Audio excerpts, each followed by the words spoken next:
किसी इंसान से उसकी ज़िंदगी के 6 साल अगर छीन लिए जाएं, तो आपके लिए यह अंदाज़ा लगाना थोड़ा मुश्किल होगा कि उस इंसान की मनोदशा क्या होगी। देश में जात पात के नाम से होने वाले भेदभाव और नफरत की जड़ें अभी भी इतनी गहरी हैं कि एक पिछड़े समुदाय से आने वाले व्यक्ति को झूठे आरोपों की वजह से उसे अपने जीवन के 6 साल काल कोठरी में गुजारनी पड़ी। पिछले महीने एक दलित व्यक्ति को दिल्ली की अदालत ने निर्दोष करार देते हुए उनकी जेल से रिहाई का आदेश दिया।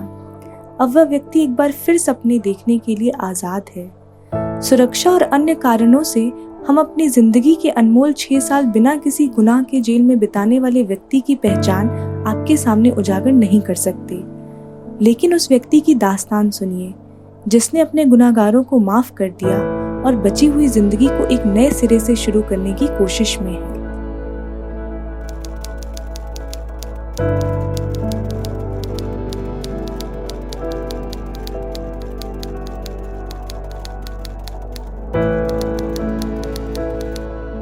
सन 2015 की बात है। तो सामने वाले जो रहते थे मेरे घर के सामने ही, मैं भी किराए पर रहता था वहाँ, और उनके 2 कुत्ते थे। वो हमारे जो सुबह ही वो कुत्ते मैंने वो खोल देते थे और घर पर लैट्रिन कर देते थे। उनसे कुछ बोलते थे कुत्ते बारे तो वो लड़ने आते थे और गाली गलौज करते थे। और मतलब हम जाति से दलित हैं तो हमें चमार अपशब्द बोलते थे और ये बोलते थे तुम्हारे यहाँ सुबह सुबह हमें शक्ल दिखती है और यहाँ से चले जाओ तुम, और नहीं तो तुम्हें पूरी तरीक़ा से मारेंगे, और कुत्ते तो हमारे ऐसी लैट्रिन करेंगे, तुम तो हो जाए रोका जाए तो रोक लो, हमारे कुत्ते तो ऐसे ही करेंगे, नहीं खाली कर दो यहाँ से, कुछ ज़रूरी है रहना, नहीं कुत्ते तो हमारी लैट्रिन करेंगे। ये मतलब झगड़ा रोजाना होता था और मतलब अपशब्द बोलते थे रोजाना। चलते चलते ये ऐसा होता रहता था रोजाना।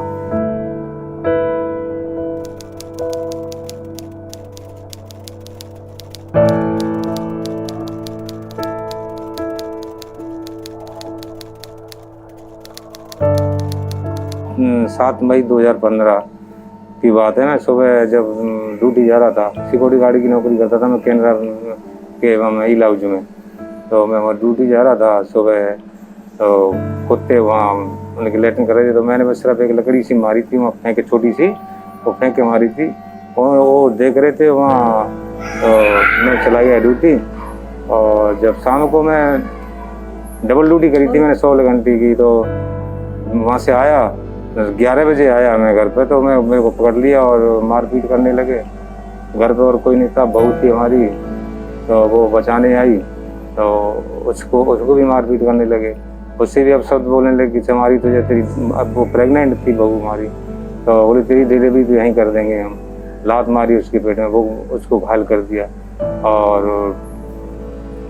पुलिस बुला ली और मेरे को अरेस्ट करवा दी।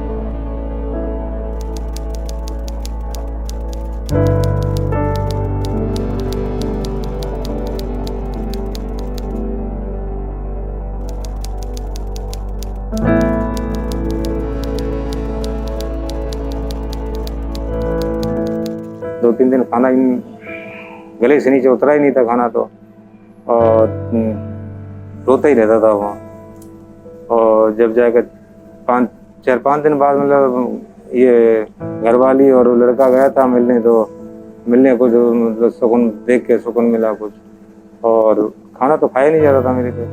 तो ये बोला कि घबराना मत और हम जल्दी निकलवा लेंगे आपको, चिंता मत करना। समझ आया मेरे को, मगर वहाँ उसी टाइम तो जब कुछ धैर्य सा बनता है, मगर फिर जब अकेले पड़ जाते हैं तो फिर वहाँ तो दिक्कत ही होती है ना।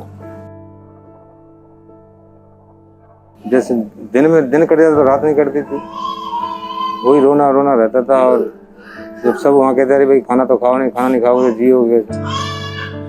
जैसे तैसे एक रोटी खाना सुबह खाई, एक शाम खाई, ऐसे खाते रहते। फिर जाके नहीं हेलो ऐसे मेरे को 2017 तक मेरा टाइम ऐसे ही बीता था। 2017 में फिर मतलब ऐसा था कि पेंटिंग की क्लास चलती थी, तो पेंटिंग क्लास करी, कुछ पढ़ाई भी की। ऐसे मैं मतलब अपना बिजी रहता था वहाँ, अपने को बिजी रखता था दिन भर में। रात को फिर वही कहानी हो जाती थी। रात को अपना ओढ़ के आराम से एक आधा घंटे आराम से रोता था मैं जी भर के नहीं। मगर ऐसे ऐसे चलते चलते चलते चलते मेरे को 6 साल बीत गए। पैसा नहीं रहा, वकील प्राइवेट थे पहले, उन्होंने पैसा खींच लिया, कर्जा ले लेके देते रहे बच्चा हमारा। और जब उसके बाद में जब पैसा नहीं रहा तो फिर कि पापा पैसा तो है नहीं, वकील पैसे मांग रहे हैं। मैंने ऐसा कर भाई, मैं सरकारी वकील ले लूँगा कोर्ट से और आप उसको मना कर दो उससे। मैं कोर्ट में हाथ जोड़ के खड़ा हो गया। तो मैंने कहा साहब, मैंने कैसा है, हमारे पे पैसे नहीं हैं और खाने तक के मोहताज हो रहे हैं, तो वकील को कहाँ से दें, तो हमें वकील चाहिए। तो उन्होंने वकील दिया सरकारी।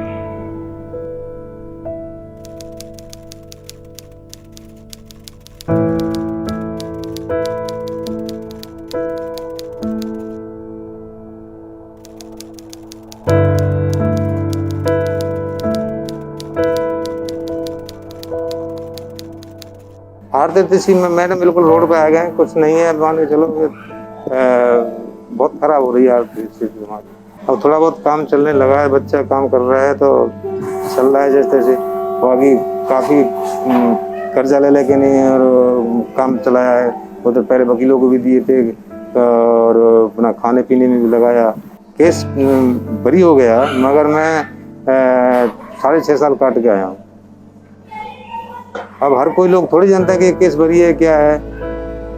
कोई तो अब हर तरह की दुनिया है, कोई क्या कहेगी, कोई कहेगा, किसी का मुंह थोड़ी पकड़ा जाता है। कोई देगा भाई नहीं आदमी ठीक है, वो कोई का नहीं कुछ करा होगा या कोई क्या होगा। तो एक मान के चलो, एक हम ये समझते हैं कि हमारे ऊपर दाग तो लगी गया।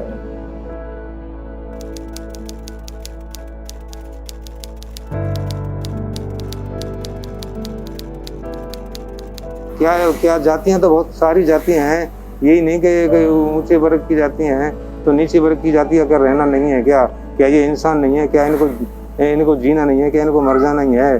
तो ये तो मैं ये भी सोचता रहता हूँ क्या ये हमारी जाति इतनी खराब है जो कि हमको लोग पसंद नहीं करते। क्या बात है, अब हम किसी से फालतू बोलते भी नहीं, किसी लड़ते झगड़ते नहीं, फिर भी मतलब क्या है, बहुत से लोग कहीं कहीं मतलब घृणा करते हैं। तो क्या हम परमात्मा तो फिर बनाए क्यों हमको, जब हमको इतने लोग नफरत करते हैं इस जाति से, तो हमको बनाए कि इस जाति में जन्म क्यों दिया था हमको। तो इससे भी हमें टेंशन हो जाती है कि भगवान इस जाति में क्यों दिया हमने, फिर आपको हमारा जीना ही बेकार है। मतलब इसमें उठा लो हमें, तो फिर इसमें क्यों डाल रखा है हमें ऐसे।